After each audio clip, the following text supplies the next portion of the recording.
Hello friends, coconut jelly எப்படி செய்யலாம் அப்படின்னு பார்ப்பாங்க. நம்ம கோகோனட்லாம் இது பண்ணி வச்சுக்கிட்டேன். அதுக்கு பின்னாடி இருக்கிற ஓடு இந்த ப்ரௌனிஸாக இருக்குது பார்த்திங்கன்னா, அதெல்லாம் எடுத்துருங்க. அப்போ தாங்க நல்லாயிருக்கும். ஒயிட் கலரில் வரும். அதனால தாங்க சாப்பிட்றோம் நமக்கு எடுத்து ஜெல்லி சாப்பிடும்போது டேஸ்ட்டாக இருக்குங்க. நல்லா மிக்ஸி ஜாரில் போட்டு நல்லா மையாக அரைச்சி வச்சுக்கோங்க. கொஞ்சம் தண்ணி ஊற்றி அரைச்சிக்கோங்க. அதுக்கப்புறம் தண்ணி ஊற்றினா டேஸ்ட் இருக்காதுங்க. நான் திக்காகவே எடுத்துக்கிட்டேங்க. தேங்காய் பால் அப்படின்னா அதுக்கு நம்ம தேங்காய் பால் நம்ம ஜெல்லி சாப்பிடும்போது ரொம்ப டேஸ்ட்டாக இருக்கும். ஒரு தவாவில் தேங்காய் பால் ஊற்றிக்கிற வேண்டி தான். நல்லா கொதி வந்தப்பறம் நான் ஒரு கப் பவுல் நிறையா சுகர் போட்டுக்கிட்டேங்க. அது எனக்கு தேவையானதை போட்டுக்கிட்டேன். உங்களுக்கு எவ்வளோ தேவை சுகர் எவ்வளோ தேவையோ அதை போட்டுக்கோங்க.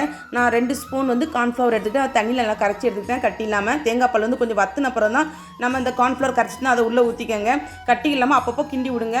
ஒரு பவுலில் நீங்கள் எது உங்களுக்கு பவுல் வேணுமோ அந்த பவுல் ஊற்றிக்கோங்க. ஊற்றிட்டு நீங்கள் வெளியில் வச்சுனாலும் சாப்பிட்லாம். இல்லை எங்களுக்கு ஜில்லுன்னு சாப்பிடணும் ஆசையாக இருந்துச்சு அப்படின்னா நீங்கள் ஃப்ரிட்ஜில் வச்சு கூட சாப்பிட்லாங்க. ஃப்ரிட்ஜில் சாப்பிட்றதாங்க குழந்தைங்களாம் விரும்புவாங்க.